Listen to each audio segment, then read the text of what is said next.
From Microbe TV, this is Office Hours. I'm Vincent Racaniello, and today is Wednesday, April 5th, 2023. Welcome, everyone, to your virological corner of the internet.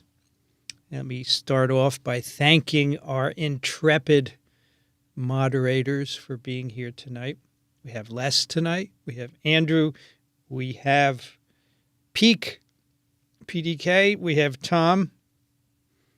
It seems to be all for now. Thank you for joining us. Lots of familiar names here tonight. And we are, of course, working towards TWIV 1000. It's going to be quite interesting. Of course, that's April 15th. So I just recorded. But first of all, tonight you see I'm at the incubator, right? I don't know if anyone noticed, but yes, I'm not home because the day was so packed, wouldn't have been possible to get home in time. By the way, I had, Steph is here. Welcome, Steph. Thank you for moderating. I had an interview with David Quammen today. This is very interesting. David is writing, he was commissioned by the New York Times to write a magazine piece. Guess what, okay? The SARS-CoV-2 origin controversy. You know, 66% of Americans think the virus came from a lab. I think this is terrible, considering all the work that's been done to show otherwise and all the informing we have tried to do. It's really too bad. And yes, this is a VR bobblehead here behind me, courtesy of Lise Martinez. And Doreen, if you want one, I'm ordering a bunch. So I order them in bulk, so I get a discount, and then I can sell it to you. Anyway, resuming, David Quammen interviewed me about that today. And then at 4 to 5:30 had my class. And then at 6, just in time to get back here from Columbia, Daniel's TWIV update. And so they gave me an hour to have some dinner, and now I'm here. And I even made myself a cup of tea tonight in my Nutrafil mug, which Vanity Nutrition gave to me. They call me Nutrafil because I slay all day. And I don't ever have time, rush home, the train may be late, go in the basement, turn stuff on. So it's very nice. Of course, this is over at 10. I'm going to stay in the city tonight. The trains are not reliable after that hour. Too few and far between. But I love broadcasting from here. This is a wonderful studio. It's courtesy of all of you who have donated to make this lovely incubator. And by the way, I brought, let's see, I got to see which finger to put up. That is the glass Luke Jerram virus that was given to me on the occasion of TWIV 600, which was just the beginning of the pandemic. Luke Jerram, a glass sculpture. It's called Untitled Future Mutation. It was always in the back when I did these streams. You could hardly see it, but now here you could see it in front of the YouTube 100,000 subscriber plaque. Forgive me if I describe my environment. Lots of viruses on the top there. Big, nice bottles. We have a ferret, of course, over there. And then the Vinny bobblehead and assorted other things. But, I'm going to order bobbleheads after TWIV 1000. I didn't have a chance to do it. So this is Friday is the last TWIV before 1000, 999. We're skipping a clinical update next week because it would be 1000. We can't have the clinical update be 1000. We have to all do it together. So some of you are coming. I'm looking forward to meeting you. So you're going to get your tickets now in the next week, well, before the event, of course. And you will. The doors will open at 5, and the festivities begin at 6. They will last till 7:30. Then we're going to have a reception upstairs, a lovely reception. I have had it catered. You better come and eat lots of food. That's all I can tell you. It's expensive, but you get to mingle with all of us for 2 hours at this reception. And then, if you want to visit the incubator Saturday, I'll be here all day. You can come by. Just let me know, Vincent at microbe.tv. When do I visit Tulane? So today I made a bunch of reservations. Let's see. Tulane is... I made 3 different reservations today. I'll tell you all about them. Tulane, I'm flying down there on Thursday morning. I'm going to spend the 20th at the Tulane Primate Center, and then I'm going to spend the 21 at Tulane, and then I'm leaving around 2 p.m. or so on Saturday. All right, so that's the week after TWIV 1000. And then the following Thursday, I'm going to the University of New Hampshire. So get this, I have to take a bus from New York City, 5 hours and 15 minutes from New York City to Portsmouth. And then it's not too far from Durham. And then I have to take a bus back. I haven't taken a bus that long since I was in college. I hope it's good.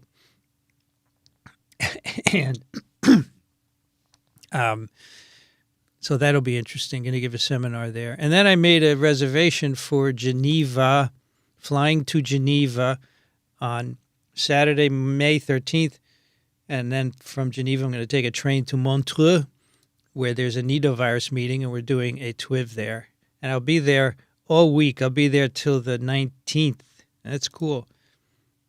And then there are other subsequent meetings. I'm going to Quebec for a meeting at the end of May. That should be cool. And I'm doing some stuff in D.C.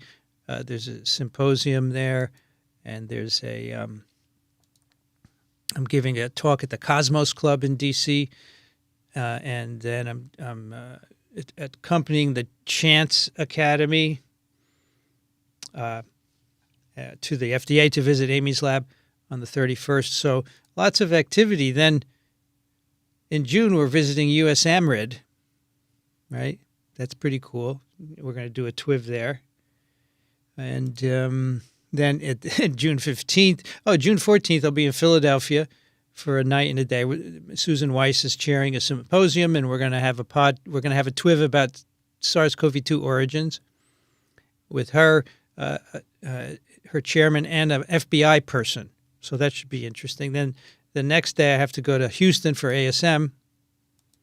And then the following week, the 24th of June, I go to ASV, which is at Georgia State. And that's like a whole week. And then there's a bit of a break. July looks to be quiet. I have to find maybe I can catch up on my videos. Anyway, did you really care about what I'm doing? There you go. Sorry about that. Let's see. There were some interesting things here. So that's my day. Tomorrow, I have an early meeting also, so it's kind of good that I stay overnight here in the city. But again, if you are coming to TWIV 1000 and you want to check out the incubator on the Saturday, you could do that. I'll also be here Friday. I'm going to be here in the morning setting up the cameras and things with my video guy, so you could also do that. Anyway, the next clinical update we recorded tonight. It's going to release Saturday at midnight, and that'll be the last one for 2 weeks, just because of TWIV 1000. But, of course, Daniel will be at TWIV 1000, and he may give us a little bit of an update. Who knows, right?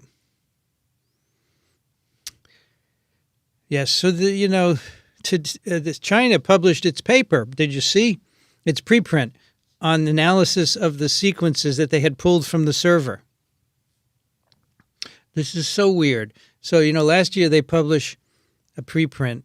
They issue a preprint, and they say, we have these environmental samples from the Huanan seafood market, and they're SARS-CoV-2 positive, and they have human DNA in them. So they said these are all from infected people. And then some people look at the sequence, and they say, oh, there's also non-human animal sequences here.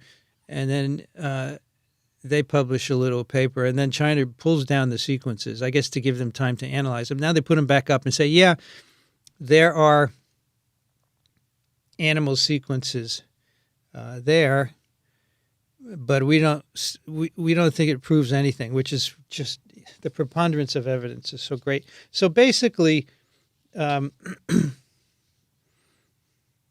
trying to deny it because they know it's really bad for it to be shown coming from the market, and they do not want that to be proven, and they're going to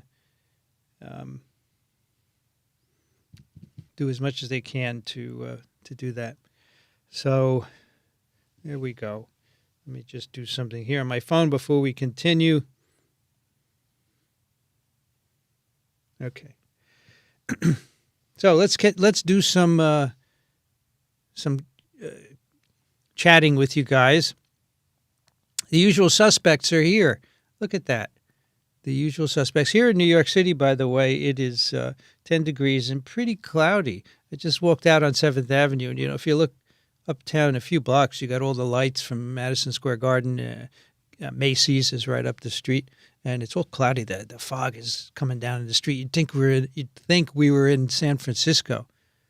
Amazing, right?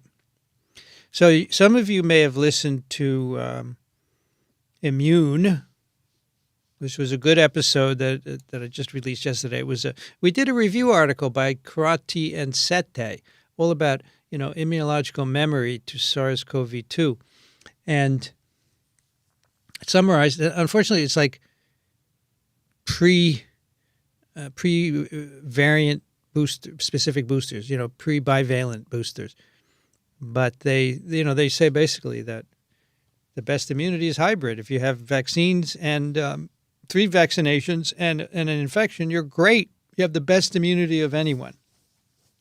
And this is because the intramuscular vaccines don't give you great mucosal immunity, which is really important for limiting infection. Not preventing it, but limiting it. And natural infection does that. So you get vaccinated first, and then your natural infection is milder, and then you've got great immunity. Here we have a question about that. Brendan says when the booster is mentioned, it means the Omicron. No, this was pre-bivalent booster. So this is just, remember, the original 2 shots, and then they called the third one a booster, although the second and third should technically be a booster.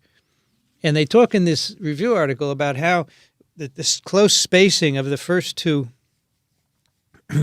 shots interrupts somatic hypermutation and affinity maturation in the germinal centers of lymph nodes, and that's not good. And the third shot, the third booster, corrects that. So the first 2 should have been farther apart, but of course we were trying to react to an emergency, and that's why we did that. Now, here, so Brendan, yeah, it's not Omicron. There's no data on what an Omicron shot would do. There's still no good data on whether Omicron, a bivalent booster, does any better a job at preventing severe disease than the ancestral booster. Now, it's a kind of a moot point here in the U.S. because you can't get an ancestral booster anymore, right? So if you want to boost, you're going to have to take the bivalent. So who should take it? People who are at risk for severe disease, elderly people. I'm 70. I'm not going to take it. I'm healthy, and I don't think I'm at risk. You never know, of course, right? Who knows if there's something underlying, but I'm willing to take that chance. And you may say, what's the negative? There is no negative. I'm just a thick head. I'm very stubborn, right? And that's why I'm not going to do it. Okie dokie. Another Brendan. What was the takeaway? 3 shots and natural infection. Hybrid immunity is ottimo for protection. You get good B and T cells, you get antibody levels, you get good memory cells all over the place. That's the takeaway.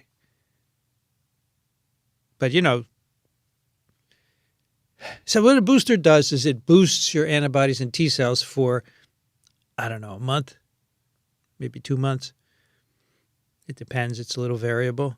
And in that period, you really can restrict infection, but that's going to go down. So what are you left with? Are you left with anything better than before the boost? It's not clear. We don't have any data.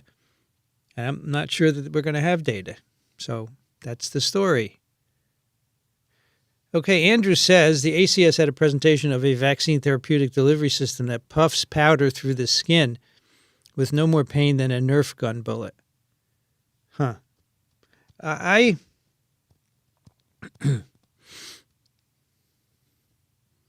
not aware of this puff, but I'm aware of the microneedle patches, which I think are really promising.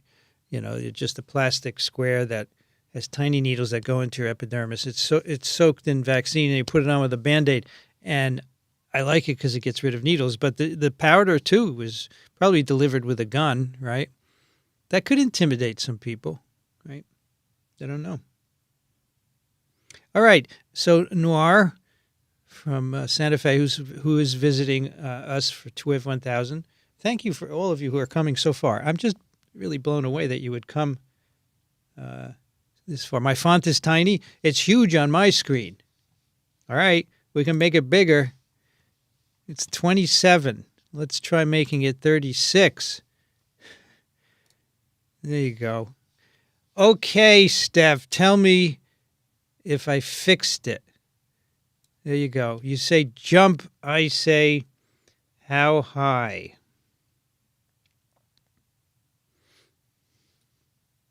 Okay, what was I saying? Noir is coming, and I'm blown away that everybody's coming from long and short distances. It's just, we sold all the seats, 130 seats. Isn't that incredible? I think even if we just meet each other, it would be great. But we're going to have a little TWIV, right? So we have to do something. So anyway, back to this. Thanks for transformation in oncogenesis. So that's one of my favorite lectures in the course because I present it in a historical way because it's really interesting to see how the history of oncogenesis develops. And one of my favorite parts at the end. So there's a part where I talk about some of the first DNA tumor viruses that cause papillomas in rabbits. So I don't know if you're familiar with the jackalope. The jackalope is a mythical creature supposed to be a hybrid between an antelope and a jackrabbit, but in fact all it is a jackrabbit with big papillomas, big warts coming out of its head and face. And people look at him and they think it's a jackalope. And so then human papillomavirus, of course, caused Henrietta Lacks' tumor. And, HeLa cells were named after her, HeLa. So years ago, I used to teach this to high school kids. It was an English class where they wanted to learn about the science behind The Immortal Life by Rebecca Skloot. So I told them all about it. And interestingly, this coming Saturday, there's a DJ concert here in New York City. And one of the DJs playing is my son, Aiden, so there's two things that's cool about this that tie totally in with the transformation and oncogenesis lecture, which is why I mentioned it during the lecture. First, the concert is called Jackalope something, and they have a picture on the website of a jackalope at a table. It actually looks like the Last Supper with the jackalope in the middle. Let's see if I can find it and put it up for you because it's pretty funny. Yeah, Jackalope Festival. No, that's not it. They spelled it wrong, actually. Jackalope, your next must. No, that's not right. It's not it. Okay. It's not the right fit. Anyway, there's no point. Anyway, I showed this slide and I said, my son's DJ name is Aira, A-I-R-A, and he did that because it's the way HeLa cells were named, because he remembers when I taught that in high school. So we got the jackalope picture on this website, and Aira it's just what a confluence of events. It's perfect for transformation and oncogenesis lecture, right? Let me see if I can find it one more time because it is pretty funny. I know it's in the slide. I'm not going to get it. Maybe later. I don't want to take your time. Okay, so there you go. And that's one of my favorites. Today we did vaccines too, a little bit updated. So, I am cranking them out because lectures, of course, are 2 a week. And this is exhausting for me to post 2 a week. It's exhausting for me to teach them, but I love doing that. But then I have to edit them and post them. It's a lot. So when the course is over, I'll have a respite. But we've been doing a lot of other things too, right? Now, fortunately, I've got a couple of editors working for me now.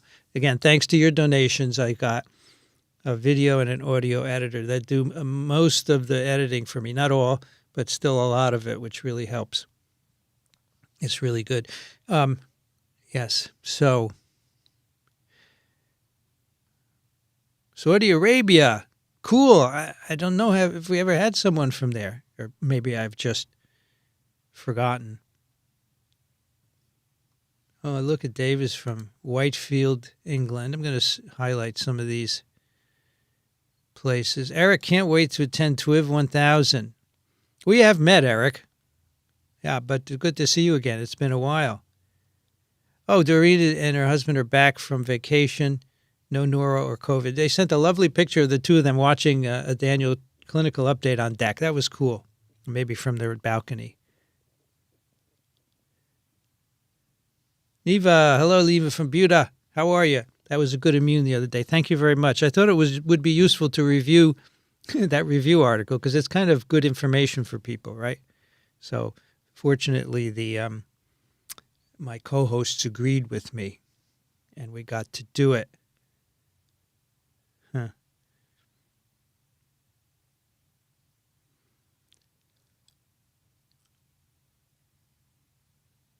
Utah. Hello, Hannah. TWIV 1000 coming up. We did 998 tonight. Hard to believe, right? I've been doing this since 2008. And I was always patient.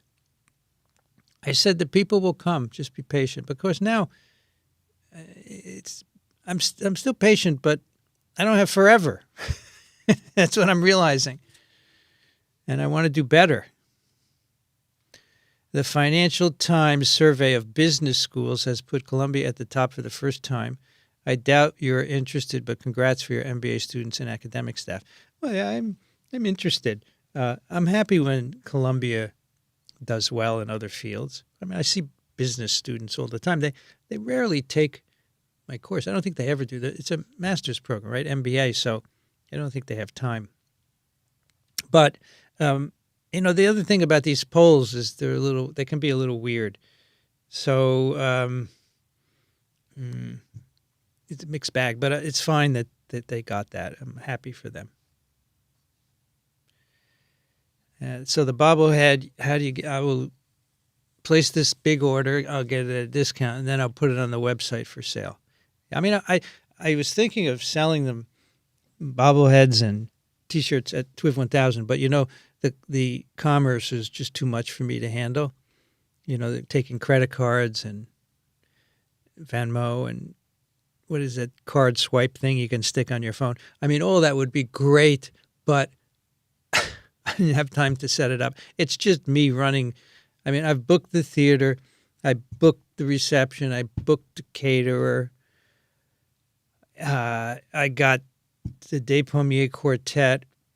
I went to see the audio guy this week. I don't want to burden you with all this, but I don't have time to do commerce. It's too bad because it would be a perfect place to sell it. I bet people would buy tons of shirts and bobbleheads, but I'll just do another live event.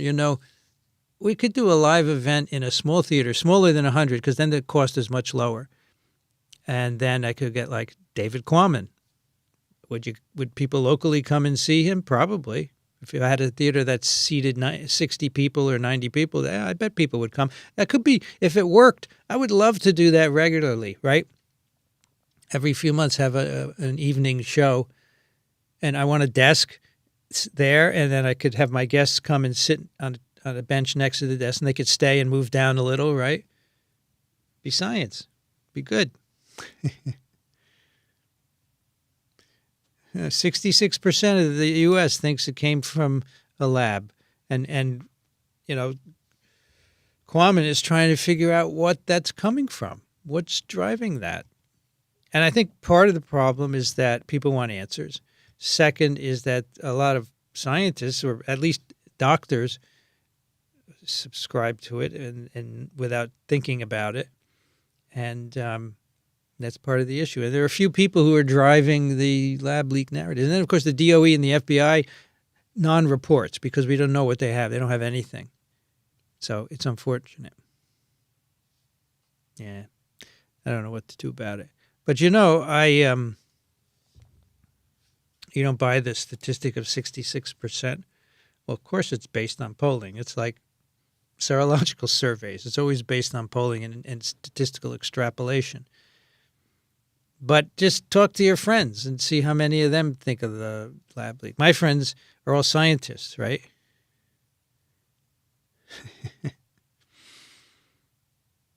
Oh, Peter, so you would get a bobblehead too? Okay, that's cool.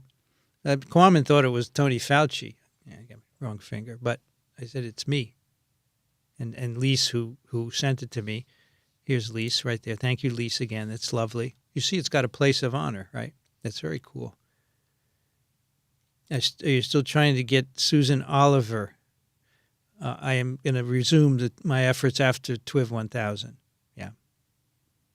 Hello, Gabriel from Mexico. How are things in Mexico?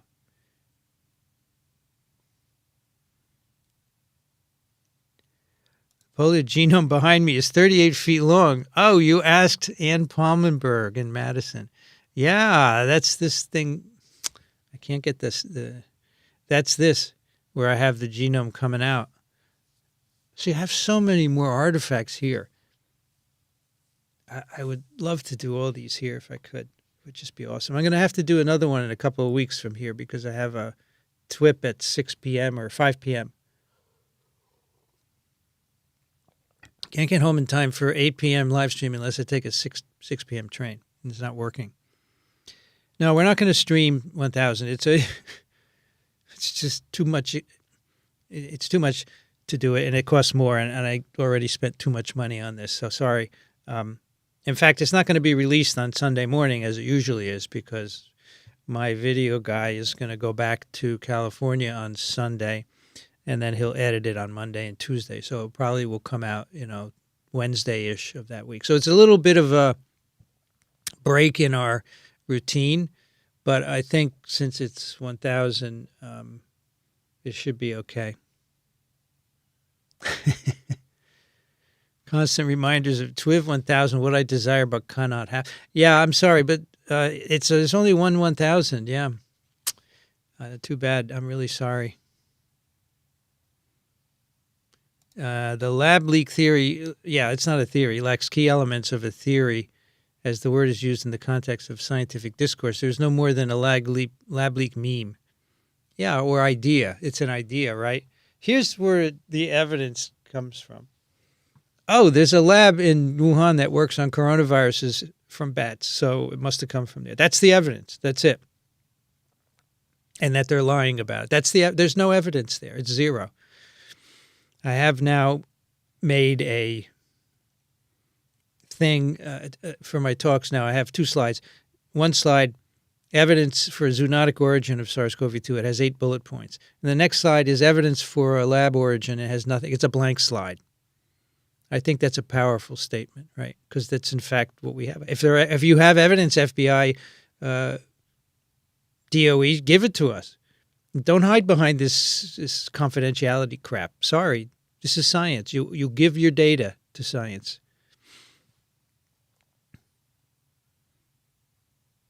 Next clinical update will be this Saturday, and then the next one will be 2 weeks from then. Is the influenza vaccine as effective against B as it is against A? Yeah, A is roughly 60% effective against disease, symptomatic influenza in people under 65. It's the same pretty much for A and B, yeah. The last TWIV made me wonder, the people obsessed with gain of function. By the way, the last TWIV with Mohsen Saeed, I thought was fabulous, okay? And I wasn't going to have him on TWIV because I didn't think it merited it. But then Susan Baker, a coronavirologist, on that paper of his at Loyola, she emailed me, said, you should have him. He's really good. And he is. He was so eloquent and a nice guy. And even when he disagreed with you, he was nice. And I think he made great points and explained things really well. Anyway, the people obsessed with gain of function are actually worried that someone will sneakily develop bioweapons or just of accidents. I think both. I think they believe scientists can't be trusted any longer to work on their own. They cannot police themselves. I think that's the key point. They can't police themselves. So they have to be policed by others. But you know what? It's like 5 people who are pushing this narrative. And the press eats them up, they lap it up, and then the people see it in the news, and that's the end of it. And they think that because people still think the news has good stuff. Although actually, I told Kwame today, people are so mistrustful of the FBI, don't believe anything, and then they come out saying it's from a lab, and now they trust them. I just don't get that. You either do or you don't. So I think it's both, Nicola. That's my idea. Yeah, C&J bus. That's right. I'm taking the C&J bus. It's $160 round trip, 5.5 hours each way. But you know what? If I flew there, it would take longer because you have to do train, bus, or airplane connections. And flying to Boston, which is what, an hour flight, it would take you 4 hours with the time on either end. Well, I guess at the front end there's 2 hours, and then it's almost the same amount of time. So I figured, okay, the buses are nicer than when I used to take them. They have a bathroom, they have Wi-Fi, and I could do some work or sleep. Who knows? So looking forward. Never been to Durham, New Hampshire, and it's couple of weeks, the weather should be okay, right? You're in for Steve is from Kauai. Wow, that's cool. That must be fine. Oh, Jose is from Mexico, where there's no problem to accept the zoonosis origin hypothesis of SARS-CoV-2. We really understand how evolution works. Are you sure? Are you sure that most people buy that? If so, my hat is off to you. I think that's great, because here people are willing to believe nonsense. Glad to hear it. Vaxman is glad I'm going to the primate center. Why is that? I'm just curious why you think it's good. I'm happy to go. They invited me, and I'm going to go, of course. But peak will be in New York in mid-July, not early. Hopefully you can visit the incubator. Let's see. Let me look at the schedule. What is it? Mid-July? Let's see. June. Mid-July. So, yeah, mid-July looks good. Peak. Go for it. Yeah, you can visit for sure. C&J to Portsmouth is a nice bus. Good. I'm glad to hear it. Hello, Kip and Laura. Looking forward to your office hours, but we are disappointed that a family reunion has booked us. Right. I'm sorry about that. And thank you for your donation to defray the cost. We really appreciate it. It's rather expensive, and then on top of it, I'm paying for all the hosts to be there. But all the hosts are going to be there. Everybody. So that'll be great. And thank you again for your support. At some point we're going to come to the West Coast and do some live events. I have to think about this because I think someone who is Leo, right? Leo, who sent me some wine, can help with these kinds of events. And so I think, in a smallish venue, a live event would be good. Just a matter of what it is, whether it's a Q&A or a TWIV or both. It would be cool. I would like to do these live events more often, yeah. Maybe that's a way to reach more people. I don't think live events do that. No, not as well as podcasts and YouTube, but it's a way for your diehard fans to see you, right? Your schedule sounds like you're playing comedy clubs. I don't do that, as you know. But yeah, it's a busy schedule. And I wonder if I should maintain such a busy schedule, right? I don't know. Are the epitopes of T-cell receptors larger than those for antibodies? So the question is, are the MHC, because MHC 1 and 2 are different sized epitopes. So let's see, MHC 1 and 2 peptide. size, because I don't remember it. So MHC1 peptides are vary between 8 and 11, and MHC2, 11 to 30 amino acids. So I think the 8 to 11 is more in the order of the, and both of those are engaged by T cell receptor. So now let's say what size an antibody epitope is, epitope size. 5 to 8 amino acids in length. So there you go. Now, it's, as a lady said here once, there's two kinds of information, the kind you keep in your head and the kind you have to look up, but they're both useful. And I can find things pretty quickly. I'm not the best searcher, but I can find things quickly. Yeah.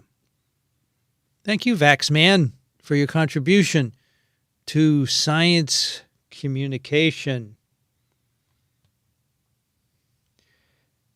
Oh, we have someone from Turkey. I don't know where that is. Is that in the area of the earthquakes? And if so, how's everything?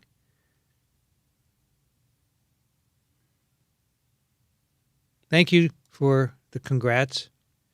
Looking forward to it. Be happy when it's over also, because then I can focus on the usual stuff. But I think it's important to do this.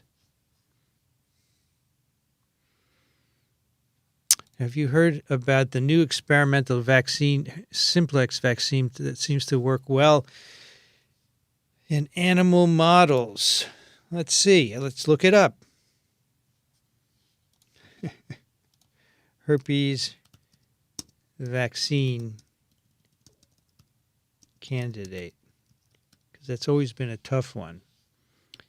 So, Moderna has a herpes 2 candidate. It's called mRNA 1608. All right, so it might provide cross protection with HSV1.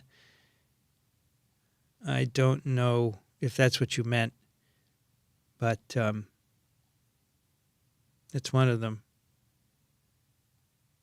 Preclinical, that was a year ago the preclinical was done. Yeah, so now I don't know what stage we are at with that. And maybe you didn't mean that. Maybe you meant something else. BioNTech doses first patient, that was last year, in herpes candidate. So that's December 2022. And so, I wonder, so I don't know the details. I should look this up because this is really interesting. So, these are infections you get as a child, right? And very, very young from your parents' saliva and so forth. So maybe the vaccine is not meant to protect that, prevent that disease from happening, but rather when you have a reactivation, it's going to sop up the virus, either T cells or antibodies, and prevent a cold sore or genital lesion or shingles. Well, that's the shingles vaccine does that. That's what I meant to say. So that could be useful, right? So then you can immunize adults and prevent many people get horrible cold sores regularly. So that would be a great vaccine for that. So thank you for pointing it out. I have to look into that some more. Maybe I'll look into it tonight for Friday's TWIV. We'll see. We will see. Thank you for that. Hello, Jan from Tucson. Yeah, I know it's not the way to say it, but we always make fun of Tucson. It's weird to see you in the incubator. So these are just glasses I use here because I have these are reading glasses, right? Because the screen is not too far away. And I have these wherever I sit. So the blue ones are at home. But these are my walk around glasses and they're progressive. So if I wanted to see the screen, I have to tilt my head up. This is no good. That's not working. So I have these, and actually I have two pairs of these. The screen I'm looking at now is 3 feet away. And then I have another pair when I have to look at a laptop up close. Oh my gosh. So many pairs of glasses. Yeah. Martin, how are you? It's good to see you. I'm trying to think if there's anything from you here. Yeah, there is. There is something from you here. This is Mark likes the 3D print stuff. So here is a TWIM glow in the dark. You think if I close, let's try turning the light off here for a second. Let's see what happens. It doesn't glow. It needs to be charged. Yeah. Thank you, Mark. So you're okay with me wearing clear glasses here. Or maybe I'll try another color. You know, I have to move over so I'm centered. There you go. Nice to see you, Mark Martin. Apparently, Eddie Holmes did an interview about origins on Science in Action. Yeah, he's a very chatty guy. So he is going to be in Houston at ASM Microbe, and I am going to have him on TWIV. Me and him and me. How do you say that? Him and me? Him and I? Tell me what to do. The two of us. That's my way out of that. The two of us. So I know the blue glasses are cool. Maybe I get a pair of blue ones for here. Maybe the blue is the Livestream glasses.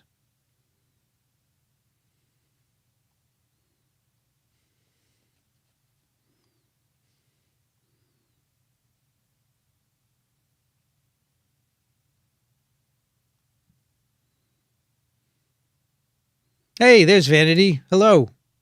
Welcome. Thanks for coming. And did you see your mug here? I'm drinking tea out of it tonight. Thank you very much. The tea. Thoughts on H1N1 dog death? Well, dogs get influenza from humans occasionally. So that's what that is. I'm not worried about it propagating in dogs. It's unfortunate for the dog if the dog died, but I don't think it's an omen of serious things. Would I rather get COVID than a booster? I already had COVID. So I had 3 shots and I had COVID, and I took Paxlovid and it was over in a day. So that's my strategy. If I get COVID again, I will take Paxlovid.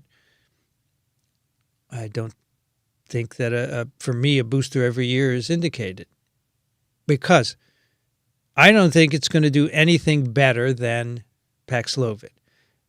It'll boost my antibodies for a month, antibodies and T cells, and then after that it's back down to baseline, and I would take Paxlovid again. So why do I need to do both? That's just the nature of the infection. In a person like me, healthy, no comorbs. But again, if you have comorbs and you're over 75, by all means, if you want, you get a booster. At some point, we're going to have some data that tells us whether it's a worthwhile strategy or not.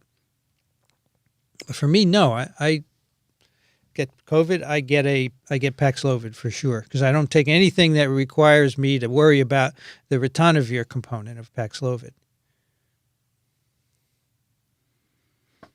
So, Steph, you never said he and I. Thank you. You never told me if the font is good. Someone said me and him, both of us. He and I will be on TWIV. He and I. Thank you. I just couldn't remember because my mind is full of virus information. It's pushing everything else out. I don't have enough memory registers. WHO is reporting outbreaks of Marburg in Equatorial Guinea and Tanzania. Only a small number of cases. Any comments on the change of a much wider spread of these outbreaks? Yeah, it's interesting, isn't it? That we are seeing more of Marburg. You know, we hadn't seen cases for many years. I don't know what the reason is for that. It could be population growth and more encroachment with animals, the bats that are the vectors of it. I would consider that as a possibility because, you know, that's population is growing and they have more encounters with bats. So that's what I can think of.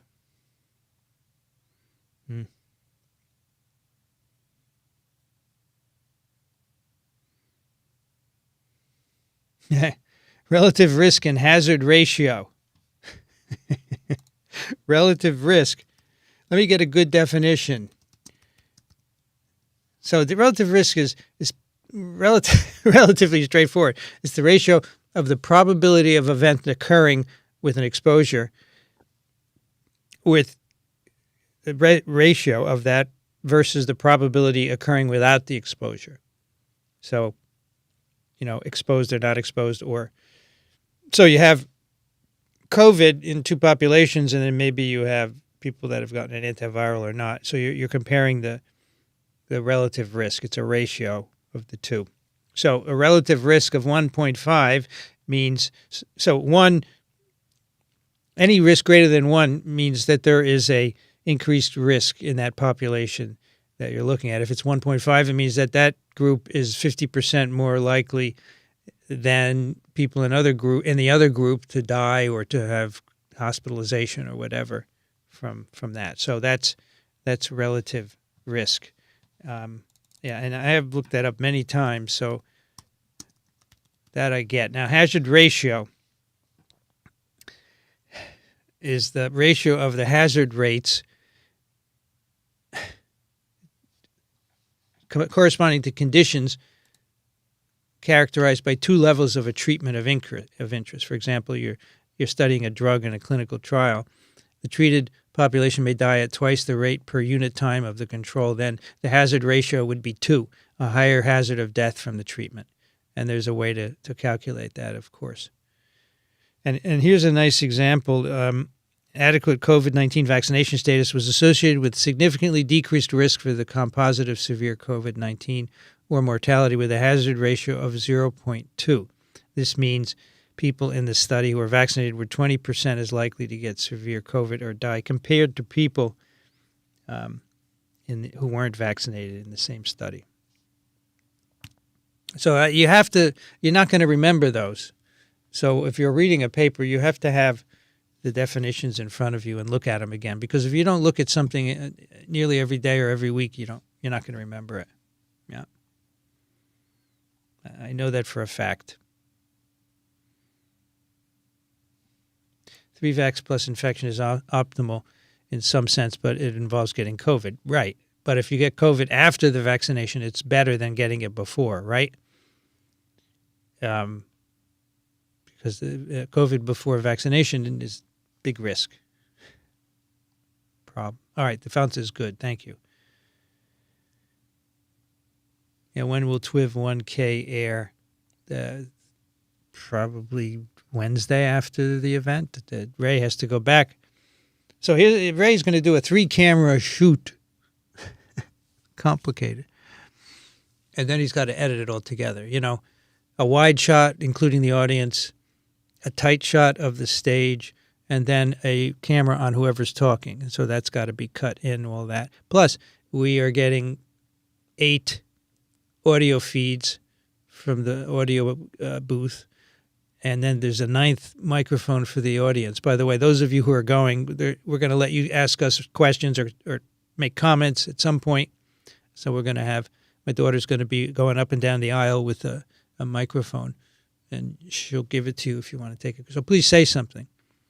Don't be quiet. After all these years of hearing us, you should be able to either ask a question or tell us you love us or thank us, whatever, just say something. We'd like to hear from you. We want to make you part of the show. That's the whole point, right? Yes, many of you will be there in spirit, I'm sure. It's the idea of this milestone where we have so many episodes, and we got there because of the pandemic, and the pandemic got us the studio. It got us this bigger audience, and we're grateful for all of that. And then we want to take that and move forward with it, right? Peak, how do viral envelope proteins remain clustered together on the cell membrane prior to budding, or are they anchored to some structure underneath? That's a very good question. So why aren't they just floating all over the membrane? I don't know the answer. I think part of it is membrane microdomains that are certain parts of the plasma membrane are enriched in certain lipids, and many viruses bud from those sites, and that may be how the transmembrane proteins stay there, but via some kind of interaction with the lipids. There also can be, there are cytoplasmic domains that go into the cytosol, and they can have lipid moieties that anchor them in the membrane, keep them in one place. But how they get to that place in the first place isn't clear. So it's a good question. It's a very good question. I don't know the answer to that.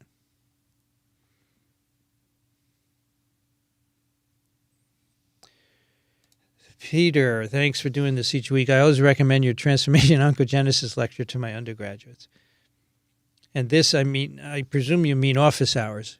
I like doing office hours. By the way, let's see, today's Wednesday. So tomorrow I'm doing office hours for the course because Monday is an exam. So I'm going to do a review. And this is the third of 4 exams in the course. The course is almost over. We're on we did lecture 19 today. So we have 20, 21, 22, 3, 4, 5, 6 lectures left. And the course is over.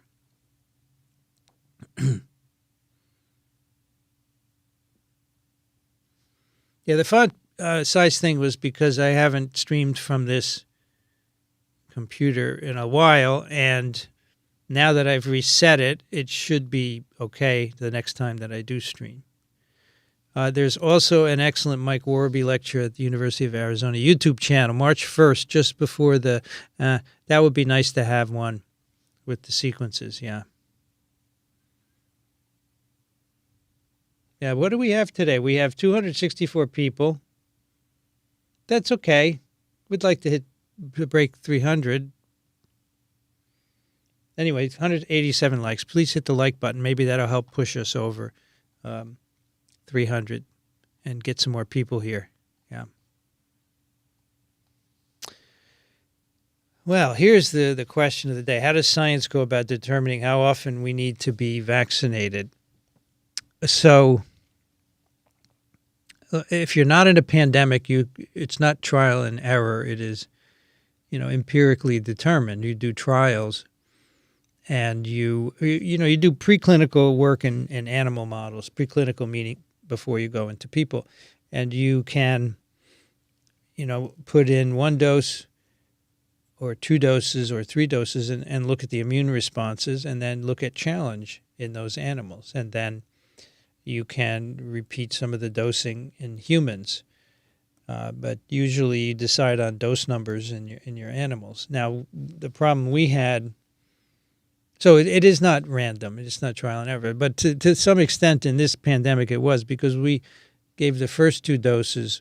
First of all, there were some vaccines that were single dose, and they weren't adequate to induce sufficient immunity, so they had to be converted to 2 dose. And then the mRNA vaccines were given within 3 or 4 weeks, which is far too close, because after the first dose, the B cells are still undergoing this diversification that makes high affinity antibodies. They can do that for up to 6 months. And you don't want to interrupt them. When you give a second dose, that antigen goes in the lymph node, and it's going to divert the B cells from doing their maturation to now responding to this boost.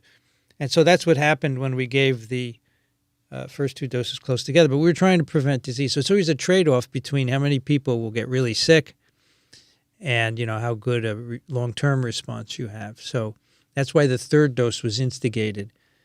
But, and that was far enough out that it made up for this too close first doses. So by then the affinity maturation had completed or had done a lot that it was supposed to do, and then the 3rd dose improved that even further.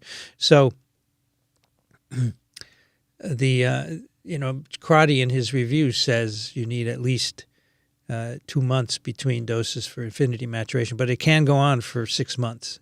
So if you can wait 6 months, at least for the vaccines that they studied, the COVID vaccines, that would be optimal to do that. So we do, it's different in a pandemic because we're trying to save lives, and so we put those too close. So it was said, okay, let's give a 3rd dose and see what. So that, in a way, was somewhat trial and error, but most of the time, it's really carefully considered. Okay, so here we have Elena, who says that tested positive, then started Paxlovid. Perfect. Bitter aftertaste is annoying. Yeah, it is. There's things that you can do, and people here will tell you. People here will tell you what to take to ameliorate the aftertaste, not get rid of it entirely, right? Oh, look at you in Bangkok. I might go to Bangkok this fall. It's possible. That would be cool.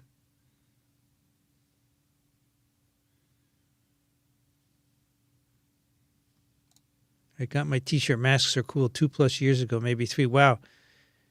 Yeah, that's that is by I forgot, Sharon Isern. She designed that T-shirt. Oh, that's a beautiful T-shirt. Let's see if I can find it. cafepress.com/twiv, right? And let's see, clothing. The Cafe Press is such a hit or miss thing. It's so hard to build properly and get everything working. And now, of course, it's slow as molasses. But that Masks Are Cool T-shirt is very neat.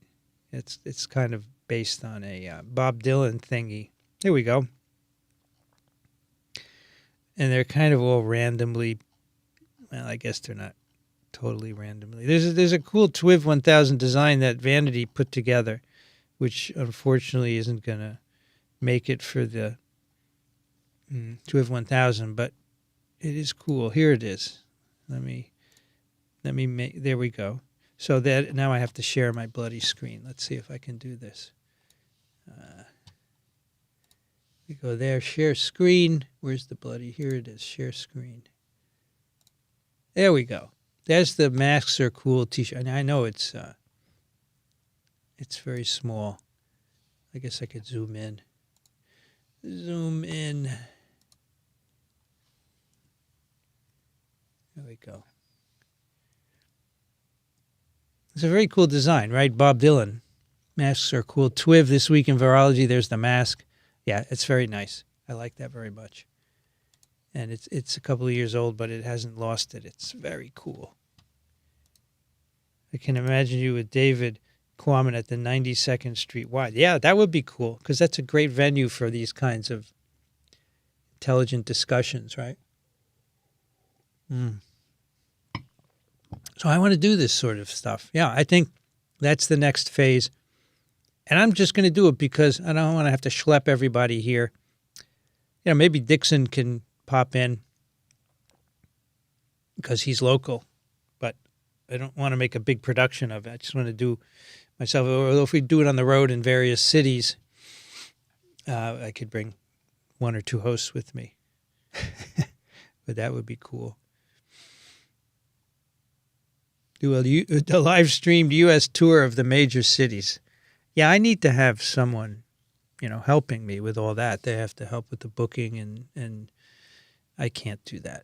This event is about the max that I can do, and I'm still worried that something's going to go wrong, right? Who knows? Anything could go wrong. Could have a power failure. We can. All kinds of things. Liz, at least didn't you have a bobblehead for yourself, or you didn't make one for yourself? Yeah, everybody can buy a bobblehead. Absolutely.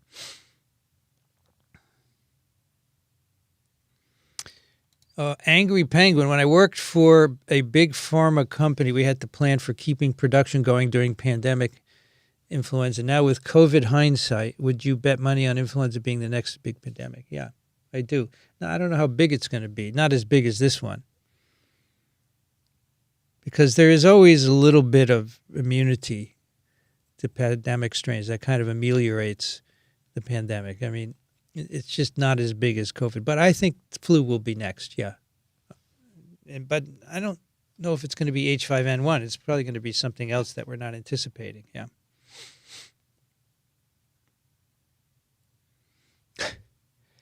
Everybody here is Lab Leak, which you're in Ohio. Nobody wants to hear from me because I'm nobody. I invite them here, but they don't care. It's so annoying. You're not nobody to us. You're part of our virus group. You've been learning. So don't think you're nobody to everyone, for sure. Unfortunately, we're sold out. I do have some people who haven't donated yet, and I don't know if that means they're not coming because I haven't heard from them, right? So I'm trying to chase them down, and I can put you on a wait list So if you want to send to Vincent at microbe.tv, I'll put you on the wait list. And then if people say, I emailed them, I haven't received your donation, blah, blah, blah. Oh, I'm sorry, I can't make it. Well, were you going to tell me, or are you going to let the seat sit empty, right? I mean, I know people have their lives and it's busy and all that, but I want every seat filled because people want to come, right? So now there are 5 people on a wait list. So, and it's possible that I could accommodate them, but we'll have to see, right? Elizabeth, if I had a friend spouting about lab leak, they would no longer be friends. I have no patience for that BS. I also go through all the spillover evidence versus lab leak non-evidence at length. The tough cookie. No longer be friends. I know some scientists who fell out as friends over the lab leak. Not as extreme as this, but they were good friends. Now they're not because of a position on, the zoonotic origin. It's tough. It's tough. Tom says, take the break. There's not going to be a break. It's just we're going to miss one clinical update next week. Then the following Friday after TWIV 1000, we'll do 1001. It's fine. I have no problem with it. It's what I want to do. I don't want to do anything else. I just want to do this. I enjoy it. I feel that I can teach people. And when I feel that I can't any longer, I'll know it. I can sense it, and then people will tell me, of course, your teaching sucks, Vincent. You should stop. And I'll stop. But I can do other things. But I'm assuming I can do this for another 20 years. So I want to do that.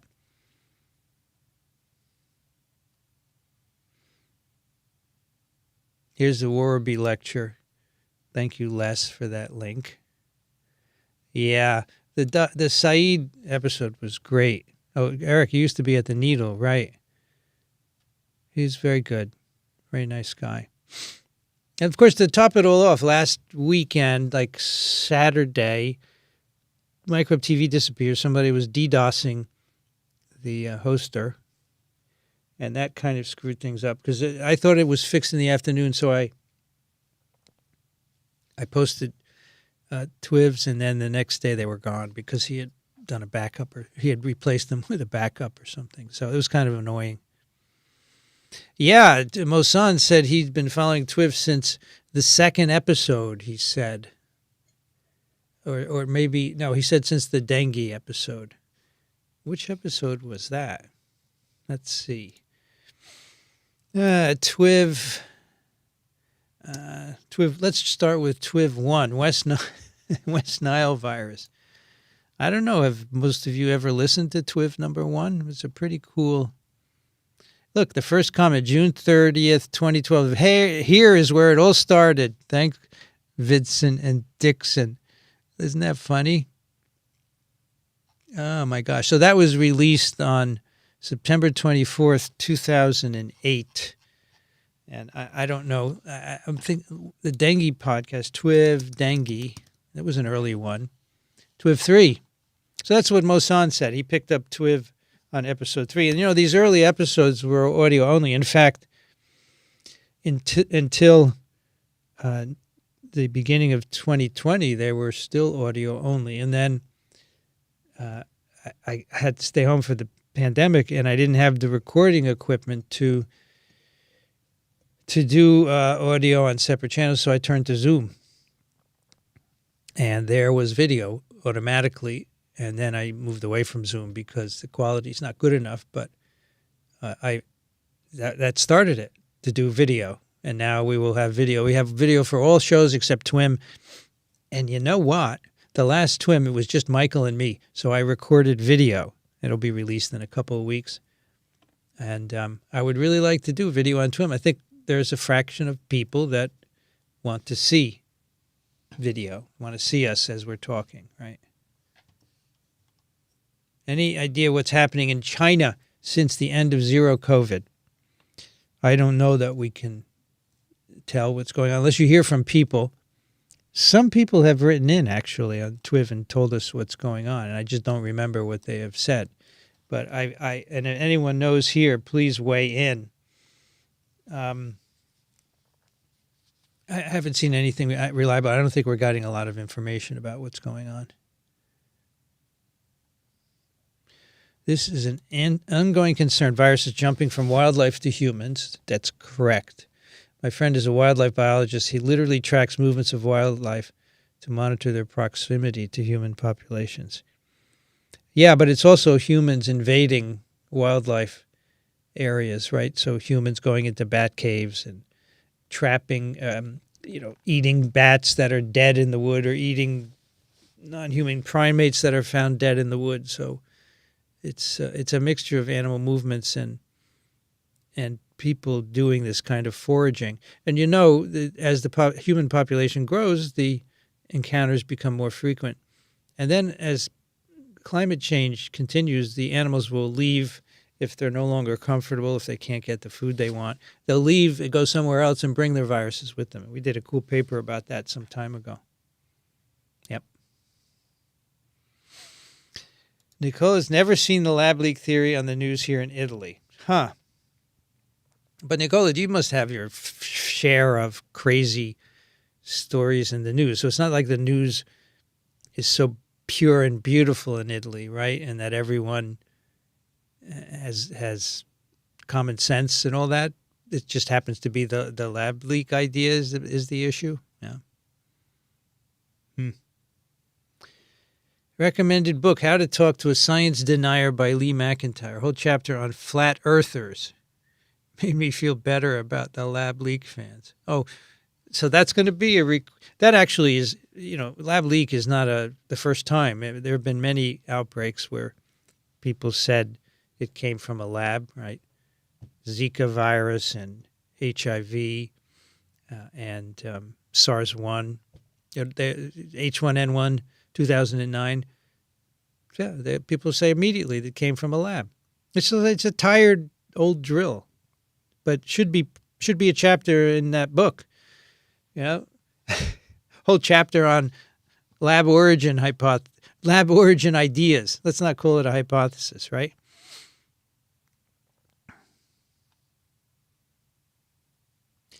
I would have loved to come to the city, but I can't leave.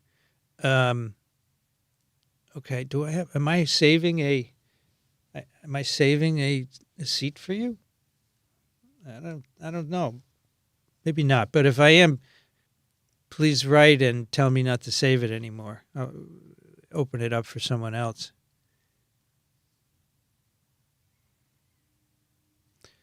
The feed is fast tonight. What does that mean? A lot of comments? I'm okay. I'm good with it. I like it. Lisa's going to be, visiting in early May. Monday the 8th, she will be visiting. Yep. Show you around the incubator.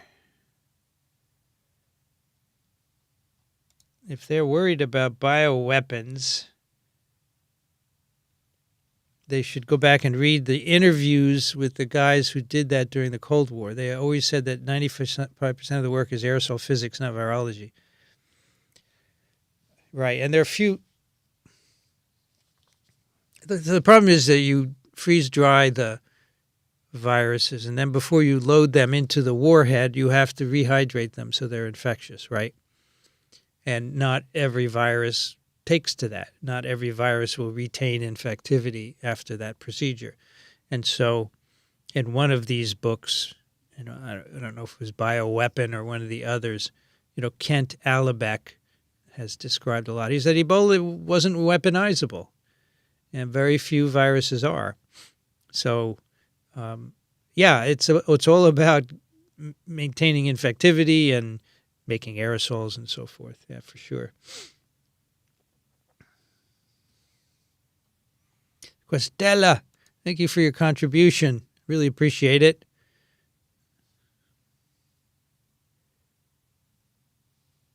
In my opinion, while you are healthy, travel and do what you love. So do podcasts and seminars. Yeah, the thing is, when I travel, then I can't do a lot here, right? So it takes away. But I get it. The only thing I've been thinking of cutting back, not the podcast, because those are great. I give a little I do a lot of research seminars, but I don't do research anymore, right? So now I'm slowly transitioning those to kind of career talks, right? How did my career develop starting? How did I got interested? How I did the research, and then how I transitioned to communication, and what is the impact of that? That makes a nice story that I can give, and many places welcome that, right? So I don't have to keep giving a research seminar. I feel like I shouldn't anymore because I don't have a lab that's doing that, although I could easily give a polio talk and integrate everything I know into what's happening nowadays. So there are lots of options. It should be on the talk circuit. It'd be cool, not just universities, right, and departments that invite me, but companies and book clubs and wherever else people get paid to give talks. It would be very nice to be able to do that. So thank you. I will keep that in mind to do that. And I compare HTLV to HIV. Well, they're both retroviruses. They're quite different. Human immunodeficiency virus, of course, infects CD4 positive T cells, right? And it kills them. And it establishes a long-lived latent reservoir, which we can't get rid of. And that's why you have to take antiretrovirals for the rest of your life. And HTLV, so HIV is quite immunosuppressive. HTLV causes cancers. So HIV causes an immunodeficiency. It's immunosuppressive. It destroys your immune system. And eventually you die of, if you're not treated, you die of infections that you could normally take care of, like Candida and cytomegalovirus and so forth. HTLV causes T-cell leukemias, lymphomas, and other cancers as well. And so it causes those cells, it infects those cells and causes them to proliferate. So they're both long-term infections, but one is immunosuppressive and one causes cancer. It's interesting. We don't really talk about HTLV in my virology course, and I probably should. I just have to figure out where to put it. By the way, those of you who listen to the course, I have a new lecture this year. I always had HIV/AIDS as a standalone lecture, but this year it's going to be a tale of two pandemics. It's going to be HIV/AIDS and COVID-19, of course. And I think that makes me focus, cut in half the HIV/AIDS, and the other half will be COVID, and focus on them. I think it'll be a good lecture to compare the two. So that's a new one. Mark Martin has 14 students in his full virology seminar. Excellent. Just tell them the right thing, Mark. Okay? Tell them the right thing. Vaccines don't prevent infection. They prevent disease. So I was looking up some things this week for the lectures, and I came across a statement by someone who said, the HPV vaccines are very effective at preventing cancer. Nearly 100%, probably not 100%, maybe 95.5%. And people have interpreted to mean that they're blocking infection. But no one has looked. It's very hard to look and see if infection is blocked. What I think is happening is that infection is sufficiently reduced to reduce the likelihood that you will develop a cancer. So they're not sterilizing, which means block infection. I think this is a myth that has arisen over the years, and it rang a bell this year. A light went on this year, and that's good. He and I will be on TWIV. He and I. So it's easy. You figure out I will be on TWIV, and he will be on TWIV. That's the way to do it. I had a brain freeze for a moment there. After watching Immune 66, I still don't know if infection plus vaccine or vaccine plus infection is better. Or are they so close compared to other scenarios they are considered equivalent? So my understanding was they were pretty close, except the order. If you get infected first, you have a higher likelihood of having severe disease, right? So you don't want to do that. So you want vaccine and infection. That's my takeaway. So the question is, folks, should we have both of them on TWIV to summarize the current state of immune memory? I bet you would like that, right? I bet you would. You can correct my grammar. It's okay.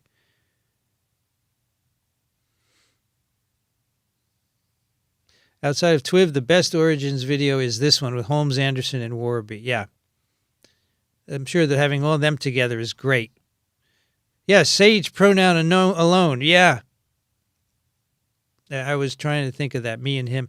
Me will be on TWIV. Him will. Yeah, that's no good. Thank you very much for the grammar lesson. Some TWIVs about HPV. Yeah, we could do that. We had HPV lady on a long time ago. And actually, I have been considering doing this. So you know who I wrote today? Yes, up for karate and sete. You know who I wrote today? I wrote Catherine Wu and asked her onto TWIV, and she would love to do it. So look for Catherine. I bet coming on TWIV you will like. This group will like her. I like her writing very much. I think she often gets it. And, far above many other science writers. So she's going to be coming on. We'll schedule that. Yep. Could one take the approach with Shingrix with HIV not to prevent infection but to reduce disease? Yeah, that's an interesting idea. As far as I know, all the trials or prevent infection. Yeah. They look at acquisition of infection. And so, yeah. So let's see how that would work. You vaccinate people, and then when you have a activation from latency of one of those CD4 cells, memory cells that produce virus, then the immune system would kick in. I don't think it's a bad idea from my very quick perusal of it. Because, that's the herpes idea. You have the vaccine that tamps down the amount of virus produced so you don't have disease. Interesting. I have to run it by an HIV person, see what they think. I do know some. Yeah, I knew a lot of people in all fields. Someone called me a hypernode once. A hypernode is where a lot of lines intersect. And so I know a lot of people. Once at a meeting, a lady scientist stood next to me. She said, I'm going to stand next to you because you're a hypernode. Everyone comes to talk to you. So it is, I do. I like knowing a lot of people like that, which didn't happen before I was doing podcasting because I had to get to know a lot of people outside of my field. I really enjoy that. It's good.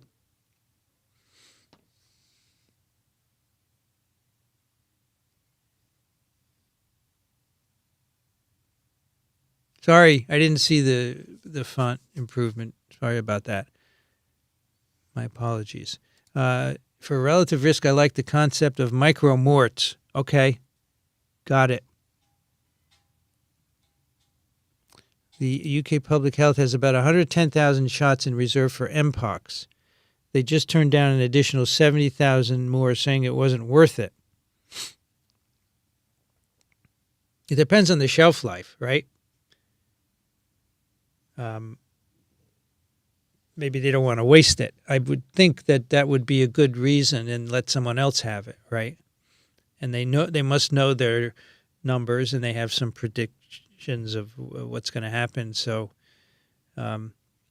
if it's a short shelf life, then it's probably a good decision. But if it's a 10-year shelf, then I would have bought them because 10 years, who knows what's going to happen in 10 years, right?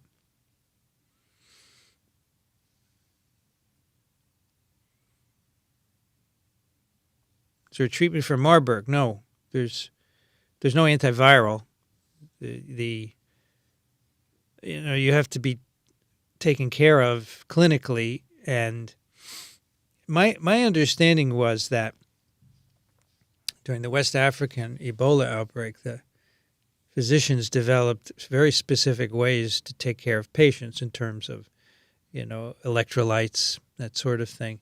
And I'm not surprised if the same thing, since it's a hemorrhagic disease like Ebola, would be applied to Marburg. So it's not a specific Marburg antiviral, but it's a way to ensure that more patients remain alive, which was the case with in many instances with the Ebola outbreak. Yeah. 249 likes. Good job. Very good. 279 viewers. Yeah, I think that we're going to steadily decline in viewership. Well, this is the Jewish holiday tonight beginning, right? Maybe that's part of it. Passover. Does it start tonight? I don't know. Let's see. Abby's probably screaming at me. Pesach begins tomorrow, right? Tonight. This is the night before. So.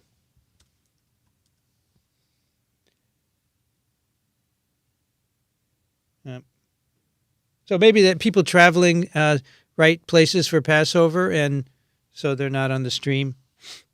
I always have to find reasons why people are not here, right? I really would like this to be over 400 consistently. But, if it isn't, it isn't. That's the way it is.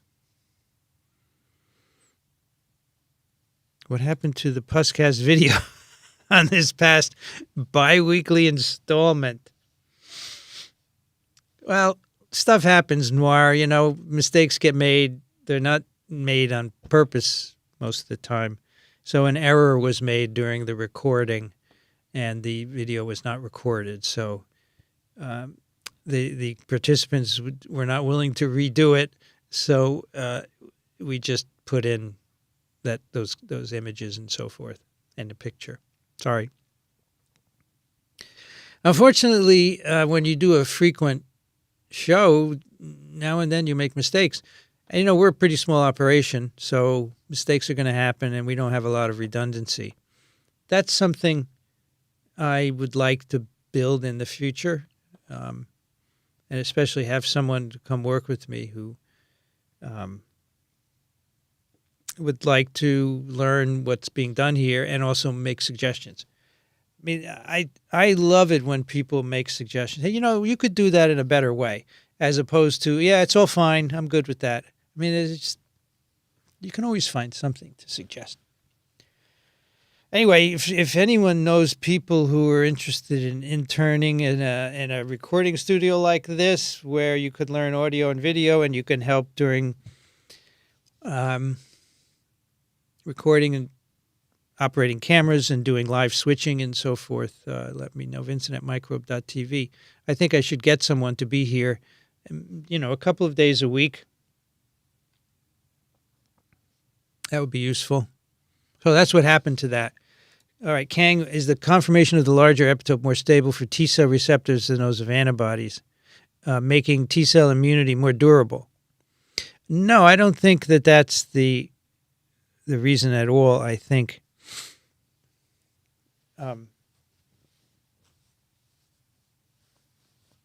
so what am I thinking? Let me just think about this.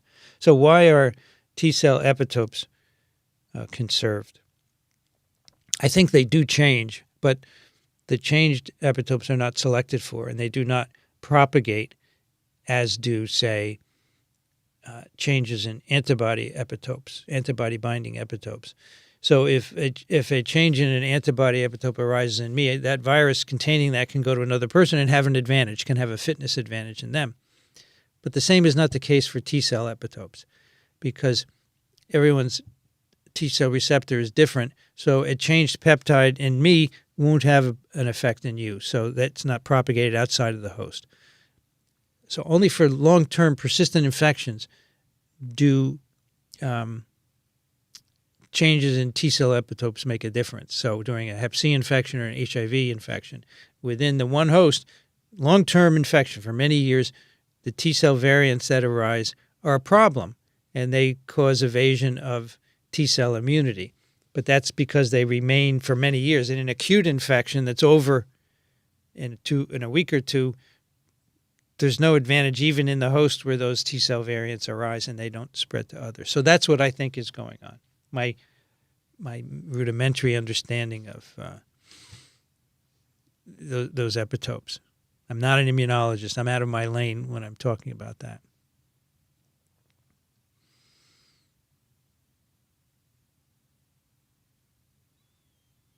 What are my thoughts on the release of RF diffusion? I don't actually have any thoughts about it whatsoever. Computational protein therapeutic design is going to go crazy. I tried the tool myself in school, and it's very fast.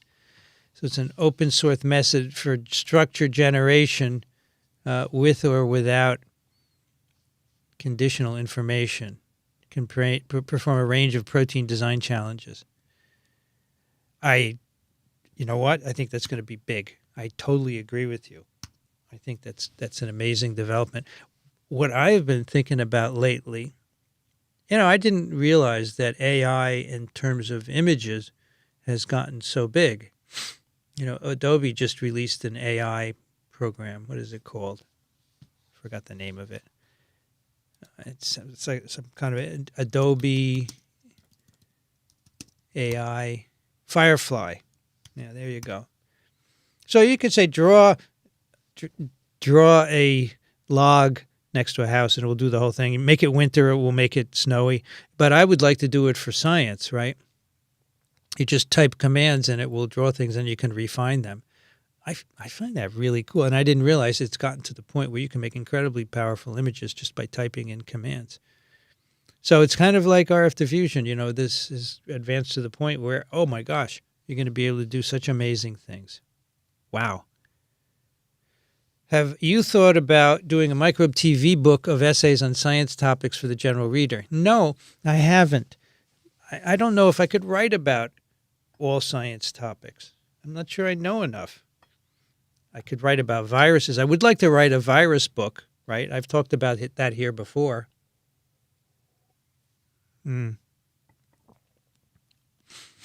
But I'm not Lewis Thomas, where he could write about all kinds of areas of science. I'm pretty much restricted to viruses and facilitating other people talking about their science on my programs.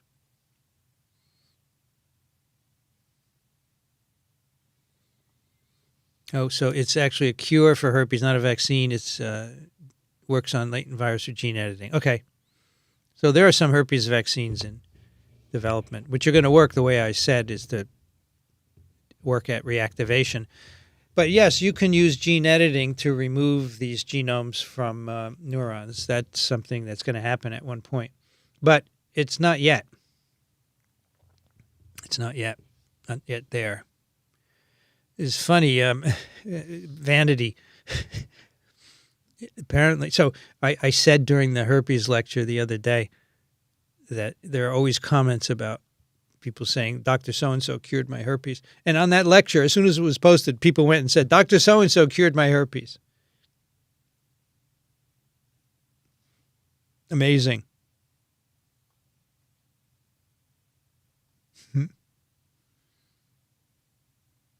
I've just had my third booster, no issues. Can you see more boosters, or have we now reached the stage of no more?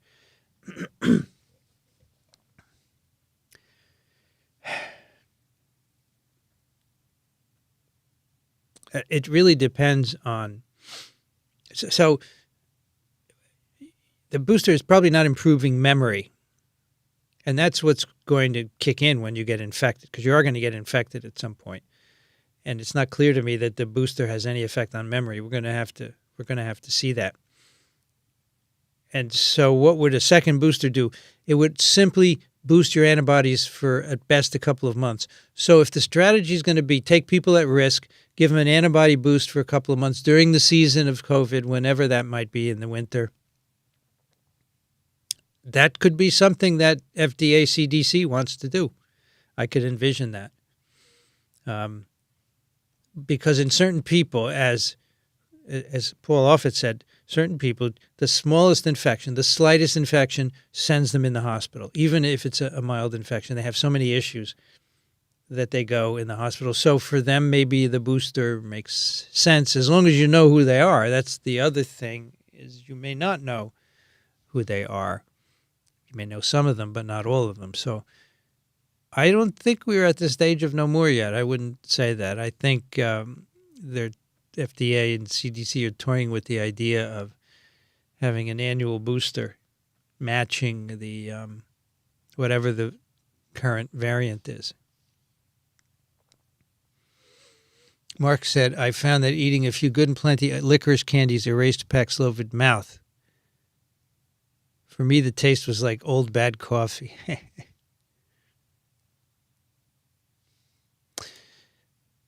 Can we conclude today that the mRNA vaccines were awesome and amazingly effective for Alpha and Delta, and then the whole wheels fell off? Did Omicron short circuit the vaccination herd immunity possibility? So, there is good evidence that, no, I don't think the wheels fell off. I think in most people, the original vaccine, 3 doses, still protected against severe disease and death caused by Omicron and its variants. I think in certain individuals, it wasn't good enough. And people over 75, for example, people with comorbidities, because when you get your Omicron infection, you get infected and then you have a memory response, but it's a couple of days down. And for some people, that's just too long and they can't control the infection. But that's a minority of people, right? And so what to do with them? And one approach is to have them take Paxlovid or something else, because not everyone can take Paxlovid. Another approach is to boost frequently. And that's what we're struggling to sort out. I would really like to see studies done that address, what to do, what the effects of boosters, bivalent boosters are. We have really poor data on that. And I don't think it's fair that it's concluded that the boosters are helping when you check it in the period of maximal antibody levels. You should really check it 6 months later when they've gone down. Does it make any difference? But that's not being done. I think it's unfortunate. Yeah. Going to Monaghan Island, Maine. Should I worry about getting Lyme disease? Yeah, you don't want to get it, and you should protect yourself. You shouldn't go hiking in the grass with shorts on. Cover up your legs in long pants, tuck them in your socks, and wear long-sleeve shirts, for sure. Yeah. There are ways to, are there repellents for ticks? I don't know. You might consider that too. How long for the best affinity maturation between Shingrix? So I don't know how much it differs from vaccine to vaccine, but the recommended gap is 6 months, and that sounds reasonable because Crotty and Sete said affinity maturation can continue for up to 6 months. So based on that, I would say that, and that's what I did actually. I did 6 months apart.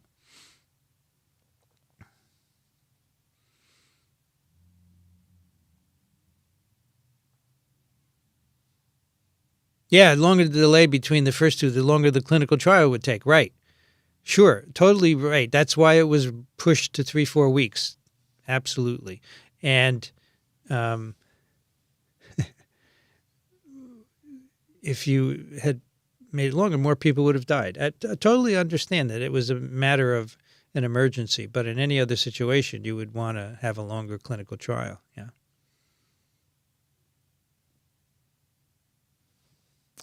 If more people go meatless, humans will not have to worry about the next pandemic. Well, I'm not sure that's entirely true. So let's say we have no more pigs, chickens, cows, which means you have to not have milk either, right? Whatever animals are consumed, they're all gone. Would be good for the planet, for sure. It could probably reduce influenza virus transmission, but you still have the wild bats and wild mice that have plenty of viruses. So it's not going to get rid of all spillovers, unfortunately. Here you go. Use a good anti-tick spray. There you go. Yeah. Very good advice from someone who knows what they're talking about, which I do not do. Not as far as ticks go, no. Keep fighting the good fight, you bet. I know you're very persistent, so you won't give up. TWIV should have tried to get Madison Square Garden. I'm confident they would fill it. I don't think so. I mean, I got 130, no problem, and maybe 150. But so I tried to get Miller Theater at Columbia, which can seat up to 600, and I don't think I would have filled it. Although I would have felt better about it because I wouldn't have to bug people to pay, But thank you for the encouragement. Last year, what's his name? Joe Rogan was playing at Madison Square Garden. I'm sure he filled it. I looked up there at his picture there when I would go home at night. And I say, hey, that should be TWIV, but it's never going to be. We're never going to be that big. But we don't have to be.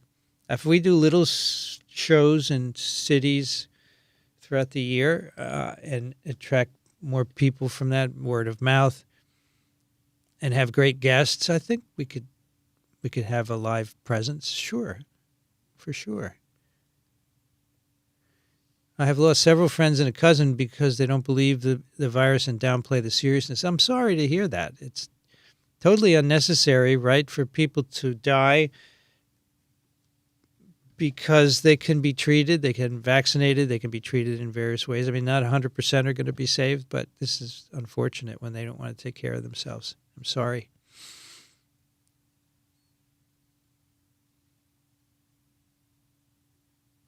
How did I even find TWIV1? I just typed TWIV1 in the search box and it came right up. You love TWIV number 1? Really? Yeah, I did too. It was fun. I had technical issues left and right, but it was still good. Peter has listened to all the TWIVs. Yeah, I have too, many times. But good for you.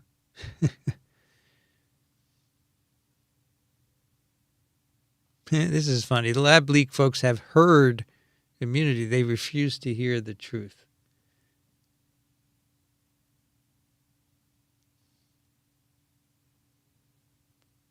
I posted the TWIV website, but it didn't show up. I think all the episodes are there. Yeah. So one of the mods has to post. The links don't go through if you're not a moderator. But you could do microbe.tv/TWIV, right? Let's try that. Safari, microbe.tv/TWIV. That does it. Yeah, and then you have many pages to go through, but that will do it. Here, I will even show you. Oh, I noticed no Polio Pete tonight. That's too bad. There it is, microbe.tv/TWIV. And you got all of your episodes with the last immune there. But, this is not just TWIV. So what you can do is you can go to shows here on the upper right. You go to shows, and then you scroll down to TWIV. And that is microbe.tv/TWIV. So I don't know why mine didn't show up, but that's the way it is. They're all there. They're all there. Now, if you have a podcast player, you may only get the last 100 or so because there's an issue with the feed being too long. But they're all on the website. They're all available. Yeah. I listen in my car almost always. Audio is great. Thanks for keeping us in mind. Yeah, we try and describe it since we know a lot of people listen. Way more people listen, by the way, than watch still. So I would say about 50,000 people listens per episode, or at least downloads. And the videos are typically less than that, unless it's a Paul Offit or something like that, right? Although with time, the videos do accrue more views. They all do, right? They all do. Yes, China's developed their own mRNA vaccine. That's right. They did not want to use ours at the beginning. They didn't want a Western product, okay? And then they developed their own, and it's taken this long to do it. Yeah.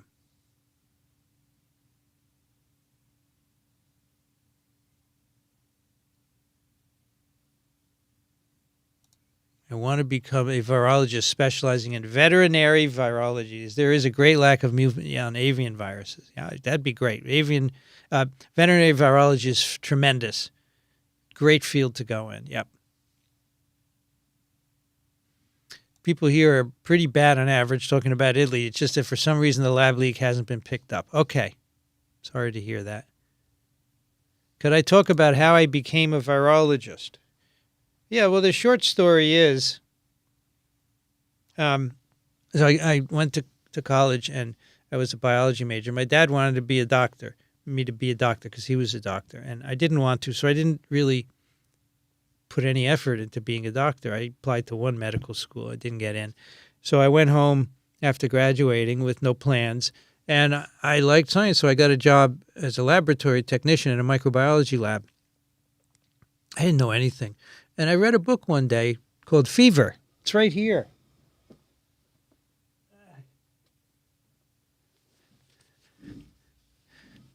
Fever by John Fuller. Oh, I love having stuff behind me in quick access. This is the story of Lassa virus, the first emerging infection. And I just loved it. I said, oh, my God, viruses can do this. So how do I become a virologist? I'm at home. I have no advisors, right? So one night I'm at dinner at one of my college buddies' house in the next town, Ed Kilborn. And his father's chairman of microbiology at Mount Sinai. He's a big flu guy. So he says, Vinny, what do you want to do with your life? I said, I want to be a virologist. I read this book and I want to do this. He said, okay. I said, he said, what are you doing? I said, I'm applying to master's programs. He said, to hell with that. Come get a PhD at Mount Sinai. That's what I did. So it was August. I interviewed the next week. I got in, and that's how I became a virologist. And I picked a really good lab, Peter Palese, whose star was rising, and that was it. That was the key. In a nutshell. Any idea on the effect of climate change? So climate change has been modeled to cause animal movements, right? We did a nice paper on this some time ago on TWIV. It was the last one that Amy was on, me, Amy, and Dixon. And the climate change will cause animals to leave when they can't get the food they need in their environment. They will move, and they will move with their viruses and contact new people in new ways. So that's a big factor. And so climate change will increase the amount of spillover based on those models. Quite interesting. Oh, this is interesting. In Norway, there's no talk about that lab nonsense. Good for you. Well, the Norwegians are serious folks, right? I really appreciate that. It is nonsense.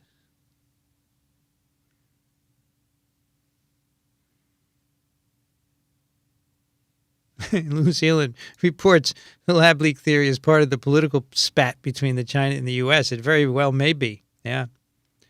Thank you, Steve, for your contribution. Can't attend 1K, but I will sincerely miss not meeting you, especially Amy. Aloha from Kauai.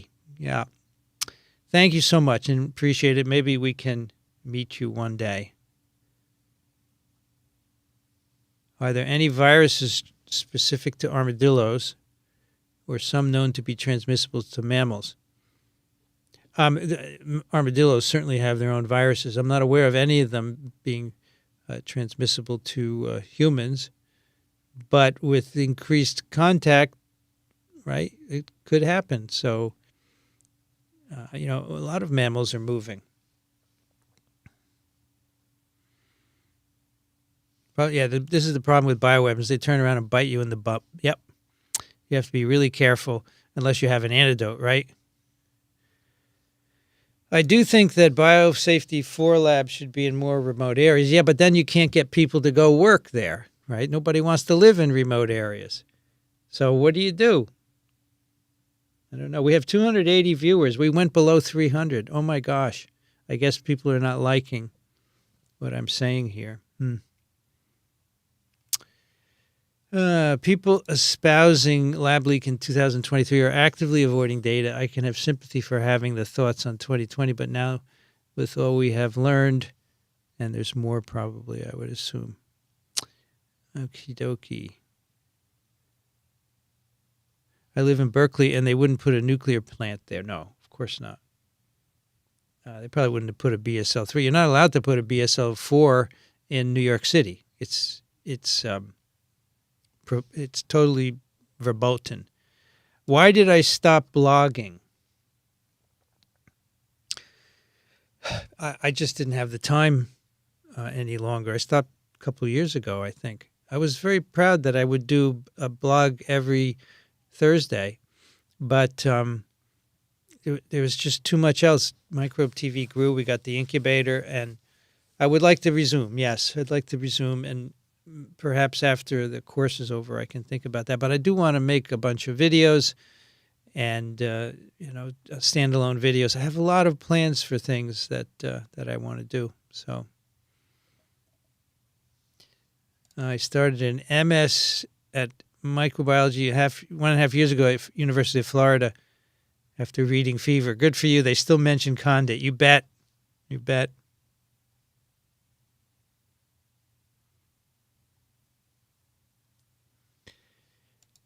See you, Mark. I will get my swag. Keep an eye on your mail. We sent you something. I will do, and I'll bring it in here and show it to everyone. Thank you very much. What do we got? 14 minutes left. Maybe we can answer a lot of the questions. Okay, people want to have karate and Sete on Twiv again. That's good.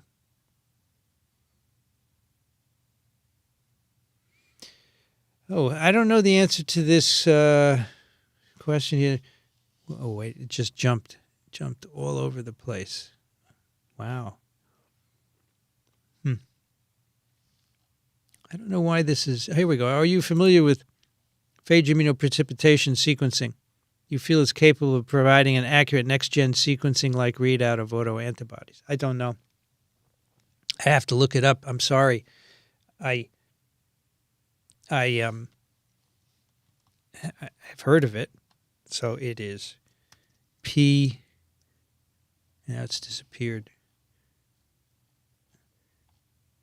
All right, I'm not going to look it up, but I don't know at the moment. I'm going to look it up for next time, though.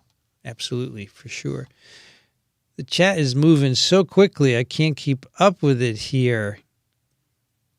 Where are we? Steve, we already saw Steve there at Lab Leak. Why did I stop blogging? Florida after reading fever. Mark Martin going away. Virologist, phage immunoprecipitation. Okay. People vaccinated vaccinated people shed less virus, but why? Since we know COVID mucosal antibodies won't remain elevated forever, because it's memory. The memory kicks in after a couple of days and it dampens down the amount of virus that's shed. So maybe, it takes a while to ramp up virus production, and by the time it's ramping up, the antibodies and T cells kick in. And so I think that's why you have less shedding. Yeah.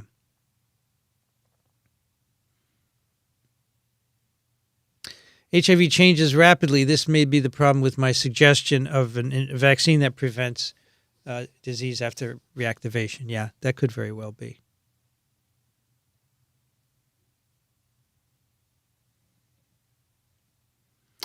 Thank you, Gabriel, for your contribution to science communication. I really appreciate it.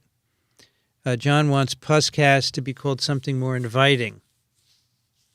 Yeah, so we used it because Mark Crislip made it very popular with the word Puscast. But yeah, it is.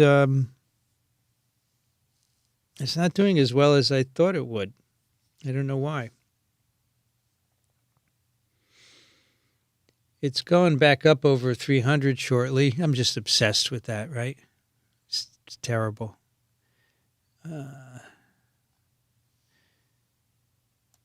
Thank you, John, for your contribution. Can't recommend Immune 66 enough. There's a magic teaching nexus with Brianne and Vincent. Really? Oh, that's cool. I do very much enjoy talking with them. I like all my co-hosts on all of the shows. They're great. After listening to 997, I'm curious whether you still think Omicron is as severe or less severe than any previous variant. So people are still dying of Omicron, right? I think it's apparently less severe because there's a big population immunity, which impacts, and a lot of the older people have died and the population is reduced. So I think it's mainly population immunity. Very hard to assess virulence of viruses in people. Hospital admissions are not correct. Even deaths are not correct. So I think it's any variant to say it's more or less virulent is completely flawed. Now I notice the latest variant, they're saying, is it more virulent? What makes you think the virulence is going to go up and down like a ping pong ball? Come on. There's just no reason for that. And figuring it out is very hard. So I would suspect it's the same as all the previous ones and that all the data are somewhat flawed and giving you the wrong picture. That's my personal opinion, and I know some people who will agree with me. Tonight's the first night of Passover. Very good. I don't know these things, but I think that's why we have so few people here.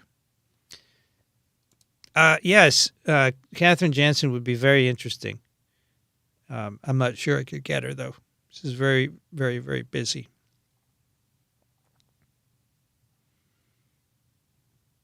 I haven't watched much TWIV lately. I will continue, not as frequently. Whatever you can do. You know you're going to learn if you listen, right? Thank you. Oh, Gabriel, I just thanked. Yeah, and then it ran away. And then we have Rob. Thank you so much for your support of science communication. I don't know why this chat window is jumping all over the place. It's just very weird. You never used to do that. Thank you, Leo. In memory of my cat Morty, who passed away today. He was a big fan of the cats. Well, I'm so sorry. It's sad when cats pass. They're all of our companion animals are lovely. So sorry about that. And thank you for your support. I was just looking at your bottles of wine here tonight and thinking about that.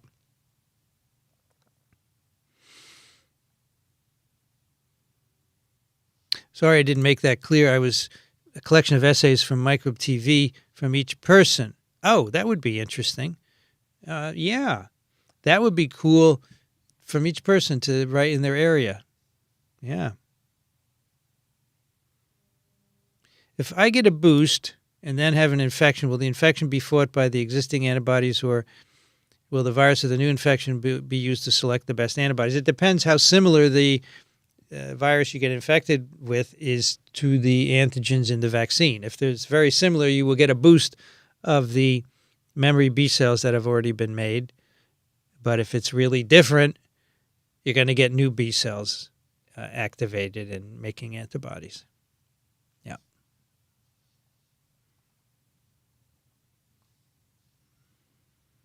Here's one I won't be able to answer. The FBI is a domestic intelligence service. Wouldn't the CIA be the one to have lab leak information in China?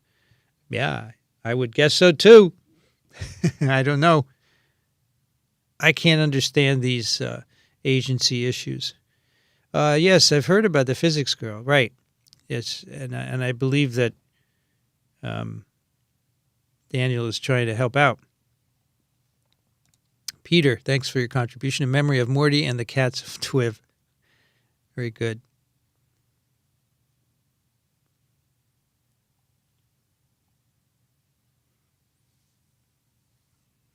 Sunday is Easter. That's right. Many families are busy with preparation. I'm the only crazy one who sits here and does the usual thing all the time, and doesn't take any breaks. It's okay. I really like it. I like when someone on TWIV talks about somatic hypermutations. I do too. It's a wonderful word, right? Thank you, Siddhartha, for your contribution. I believe we will see you at TWIV 1000, if I'm not mistaken. Hello, Rach from the Isle of Man. Loss of taste and smell is back, and lots of COVID about. No idea about deaths they do not announce. Sorry about that. Yeah, we have a big archive. TWIV all the way back, and some of them just don't go out of. They do not become obsolete.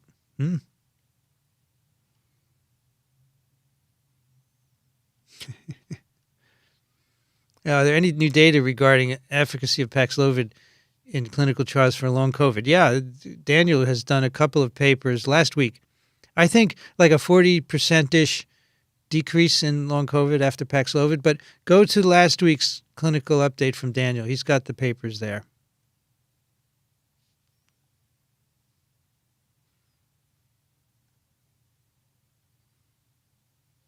What about other COVID vaccines developed in other countries? Some of them are pretty good. The ones developed in China are not so great. Apparently the ones in Russia are great. But, we don't get a lot of data. You get the papers and you can see the phase 3 trial, but you don't know how long the protection lasts, right? You have more likes than people who are here. Some people left. It's okay. No problem.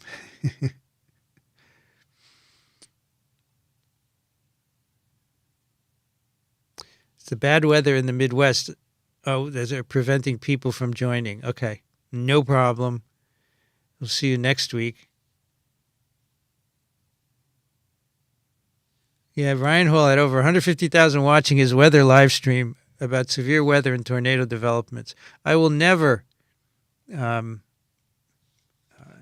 that many people. Charles, I will look into FIPSeek, okay? I'm going to write it down here because I'm curious. FIPSeek. Right on my pad here. I can't find my field notes. I put it somewhere when I traveled, and I don't know where it is. I have to look for it.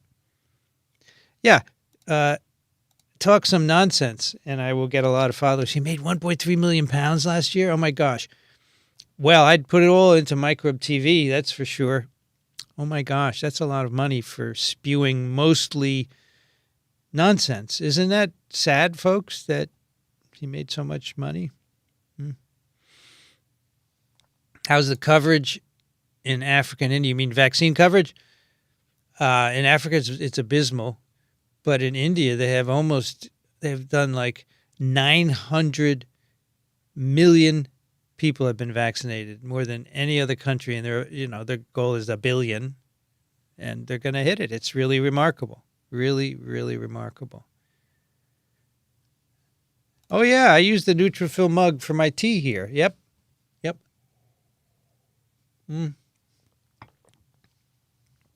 Even cold, it's really good.